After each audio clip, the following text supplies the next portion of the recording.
Most of the time, when people try to explain why so many individuals feel lonely today, the answer usually points to changes in society itself. We are told that we are now constantly connected, messaging, scrolling through social media, jumping on calls, so we no longer need to leave home to have contact with others. At the same time, many point out the disappearance of what sociologists call third places, environments outside of work and home where friendships used to arise naturally. Churches, clubs, neighborhood bars, sports courts, associations, any space where interaction happened without effort. Those places are becoming increasingly rare. Today, you have your job and you have your house, but beyond that, there are very few environments where meeting people happens spontaneously. For many, starting a friendship has become genuinely difficult. And some argue it is not only the environment that changed, people changed as well. The internet has made us more polarized, more rigid in our opinions, and far more centered on ourselves, and social media feeds this constantly. One strange consequence of this scenario is that some individuals have begun to expect others to fully adapt to how they feel. Anything that causes discomfort immediately becomes the other person's fault. This is not about defending insensitivity, but about recognizing that alongside the loss of shared spaces, many people have started assigning others the responsibility of regulating their own emotions.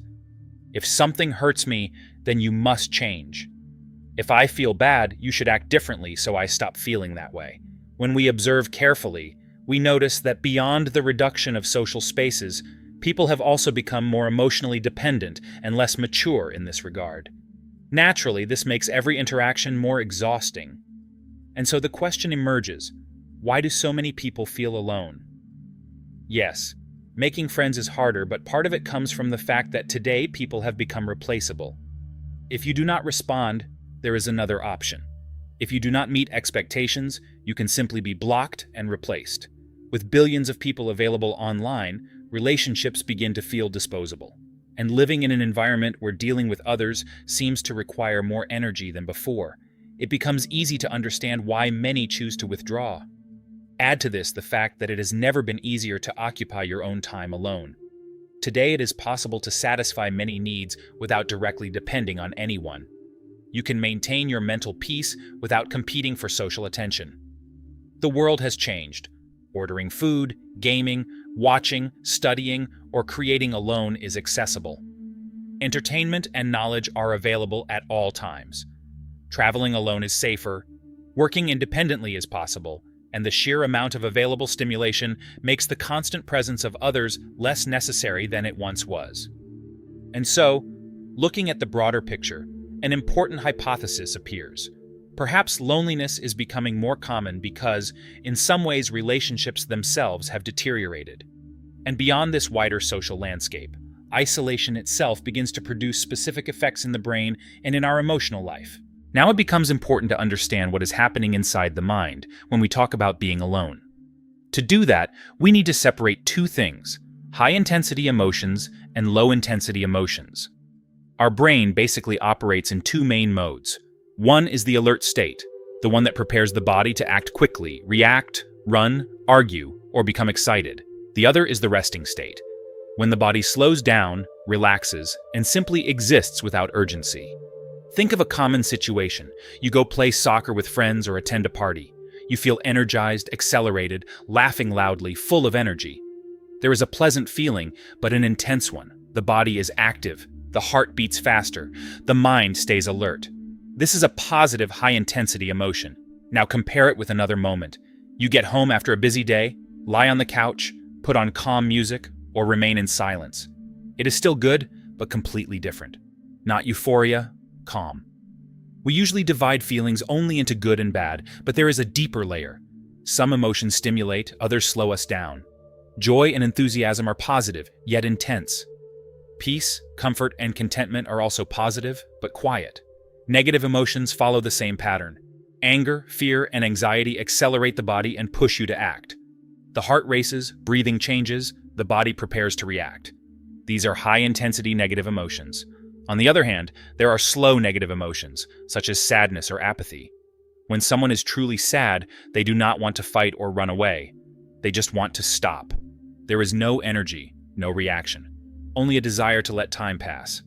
Here lies something important. Isolation changes exactly this level of emotional intensity. When a person withdraws, the immediate intensity of emotions usually decreases. Both positive and negative feelings lose strength in that moment. Enthusiasm fades, but anxiety fades as well. Anger drops, and intense joy drops too. Isolation moves the mind from an accelerated state to a calmer one. Seen this way, it is not merely a consequence of loneliness, but a mechanism of emotional regulation. The mind seeks this spontaneously. The stronger the negative emotions you feel, the greater the tendency to withdraw in order to reduce the load.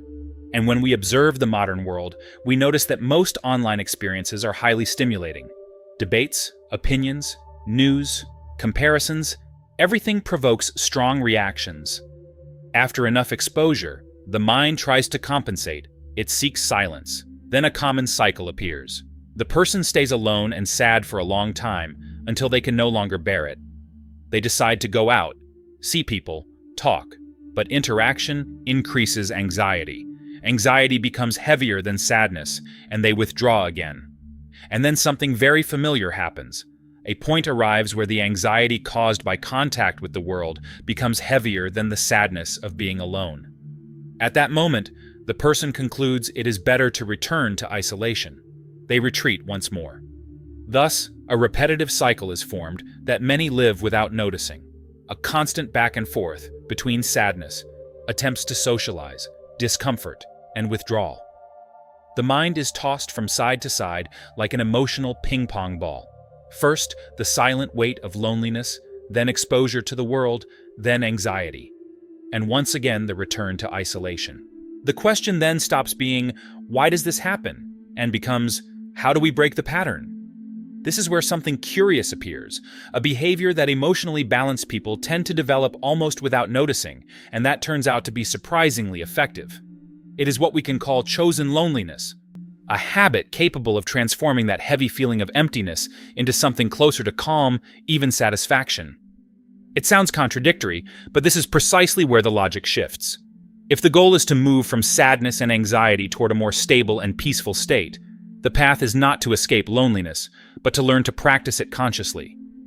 At first, this sounds strange, because the automatic reaction is, if I feel alone, I need more people around me. Yet, when we look at research on the subject, an unexpected finding appears. People who feel lonely may interact frequently, but that does not guarantee a sense of connection. In other words, the amount of contact does not necessarily resolve the feeling. Think of a familiar situation. You spend the day at home and decide to go meet friends.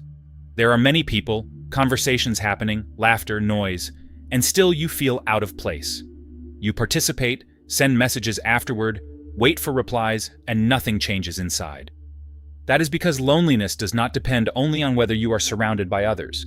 In fact, some of the loneliest moments happen precisely when we are beside people living a different reality, a different rhythm, a different stage of life. So the first important conclusion is simple. Social interaction is not the same as emotional connection. And this is where solitude enters. There is something fundamental in the human mind. The sense of choice completely changes the experience. Compare quitting a job with being fired. Externally, the result is the same. You no longer work there. But internally, the experience is entirely different. The same applies to relationships. Ending one is different from being abandoned. Now imagine a diet. Giving up certain foods is already difficult. But imagine someone invading your house, throwing away what you like, and deciding for you what you will eat every day. The reaction would be immediate. No one tolerates losing autonomy over something so basic. Curiously, when the person decides this for themselves, the feeling changes completely. This is the central point. There are two forms of loneliness. The loneliness that hurts, and the loneliness you choose. The first exhausts you. The second reorganizes the mind. The paradox is that when we feel alone, the brain tells us to seek people immediately. But we already saw the result. The emotional clash pushes us back into isolation. So the proposal is not to disappear from the world or cut relationships. It is different from that. The idea is to reserve part of your time to be with yourself intentionally. About 20% of the time you are already alone, but now consciously, not as an escape. In practice, this means something very simple. Imagine you spend around 10 hours of your day alone at home. During 2 of those hours, the proposal is not to direct your mind toward other people. No waiting for messages, checking social media, or thinking about who should be there. Instead, you use this time consciously for yourself, deliberately. That is why I would choose 2 hours per day, if you spend most of the day alone, to dedicate to solitary activities. It can be extremely simple. Preparing a warm drink without hurry, walking without a destination, sitting on a bench, bringing a book and actually reading it, listening to an entire song without interruption, observing the environment around you. During this period, the goal is not to kill time. It is to occupy time with yourself, simply being there, present. And when we begin to practice voluntary solitude, and many studies and observations suggest this, the mind starts to shift its state. A person moves into the realm of calm, positive emotions. Not euphoria, but serenity. Sadness softens, tension drops, and a more stable sense of satisfaction appears, even though nothing external has changed. It is like the difference between quitting a job and being fired. What you mentally choose is something you can be at peace with. The internal experience changes completely when there is choice. When you consciously decide to be with yourself, the mind stops interpreting it as abandonment and begins to interpret it as space. That is why the proposal is simple. Reserve a small percentage of your time for voluntary solitude. Something like 20% of the period you are already alone. During the rest of the day, you continue living normally, talking to people, interacting, following your routine. The only change is introducing a clear moment of presence with yourself. What is interesting is that there are many consistent reports showing the long-term impact of this practice. A compelling example appears in monks. They spend much of their lives in silence, without constant social contact, and one might imagine this would make them cold or distant. But when you actually spend time around a monk, the impression is usually the opposite. They are generally calm, approachable, serene, and often surprisingly joyful. Most of their days unfold in solitude, and precisely because of that, paradoxically, they tend to interact better with others than many people who are surrounded by others all the time. And here, something truly curious appears. Chosen solitude not only reduces deep sadness, emptiness, and that emotional numbness typical of overload, it also improves the quality of relationships. It is not just about becoming calmer. It is about being able to truly talk, listen better, and create deeper connections. In other words, learning to be alone makes it easier to be close to others. But why does this happen? Because when you spend time with yourself, you begin to understand who you are. And the more clarity you have about yourself, the less you need to hide behind a social persona. The greatest obstacle in relationships is often not the lack of people, but the excess of inner noise. When we meet someone, we present only a filtered version, a mask. The other person interacts with that mask, not with who we really are. This explains a common phenomenon today. Extremely social individuals who still feel profoundly alone inside. Voluntary solitude helps precisely with this. It organizes the mind and reduces accumulated emotional load. Being alone on purpose allows you to process intense feelings without running away from them. And there is another important factor. The more you expose yourself to very strong emotional stimulation, the stronger the need to withdraw afterward. Just observe what happens after hours of endless internet consumption. Arguments, alarming news, conflicts, comparisons. All of this activates the brain at a high level of arousal. When you leave that experience, you do not feel like socializing. You feel mentally exhausted. The natural reaction is to close yourself off even more.